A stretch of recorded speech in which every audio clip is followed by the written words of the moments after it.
નમસ્તે બાલ દોસ્તો. નમસ્તે. આજે આપણે એક વિજ્ઞાનનો એક અદ્ભુત પ્રયોગ જોઈશું. જે પ્રયોગ છે ફુવારામાં દડી ઉપર હવામાં રહે છે એનો એક આજે આપણે અદ્ભુત પ્રયોગ જોઈશું ને.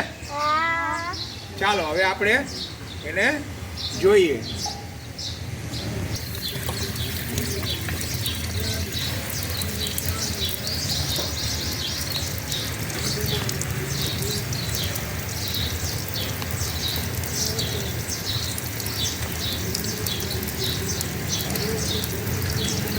જોયો ને બાળકો, કેવો સરસ મજાનો પાણીની અંદર જો દડી એ ઉપર છે ને. જો કેમ થાય છે આ જોયું ને, હવાની અંદર દડી છે. અહીંયા એક જો પાણીનો ફુવારો થાય છે સરસ મજાનો. પછી જો હું શું કરું છું ખબર છે ને, જો આ પંપથી હવા ભરું છું. આ ડબલાની અંદર જે આ પીળું ડબલું છે ને એ ઓઇલના ડબલાની અંદર પાણી ભર્યું છે અને એની અંદર પાણી ઉપર આ પંપથી હવા ભરવામાં આવે છે. જોયું ને, જો કેવું દેખાય છે. ચાલો જોયું ને બાલ દોસ્તો, કેવો સરસ ફુવારો થયો અને ફુવારા ઉપર કેવો સરસ મજાનો દડો હવામાં હતો. જોયું ને. તો હવે આમ કેમ થયું એ આપણે શીખશું ને. તો જો આ શું છે, આ છે હવા ભરવાનો પંપ અને આ છે ઓઇલનું નકામું થઈ ગયેલું ડબલું. અને આપણે અહીંયા કણે શું કર્યું છે, તો અહીંયા કણે એક આપણે મોટરસાઇકલનો વાલ, અહીંયા હવા ભરવાનો, અંદર હવા જઈ શકે, હવા બહાર આવે નહીં.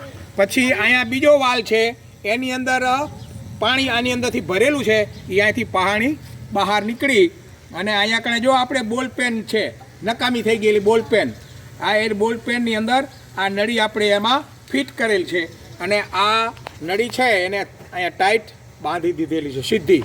બરાબર. હવે જ્યારે આપણે આ નળીથી હવે આ ડબલાની અંદર આપણે પંપથી હવાનું પ્રેશર કરશું. અહીંથી હવાનું પ્રેશર કરી એટલે શું થાય છે, જો ફુવારો થયો ને ફુવારો. હવે આ ફુવારા ઉપર આપણે આમાં દડી મૂકી દઈએ. જો આ દડી હવે ફુવારાની અંદર રહે છે હવામાં. જોયું ને.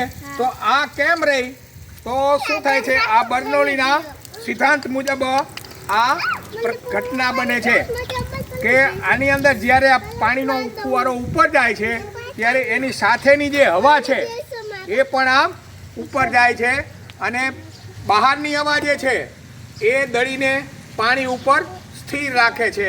એટલે કે બહારની જે હવા છે એ એની અંદર એને ઉપર સ્થિર રાખે છે. કારણ કે અહીંથી જે હવા જે થાય ને, જે ઉપર તરફ પાણીની સાથે હવા પણ ઉપર ચડે. જેમ પાણી ઉપર ચડે છે તો પાણીની સાથે હવા પણ ઉપર ચડે છે.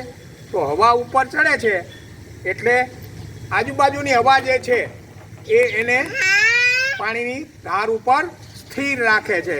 તો આપણો દડો છે આ બર્નોલીના સિદ્ધાંત ઉપર, આ જે પાણીના ફુવારા ઉપર આ આપણો દડો સ્થિર રહે છે. આ આપણો બર્નોલીનો સિદ્ધાંત. શીખા ને.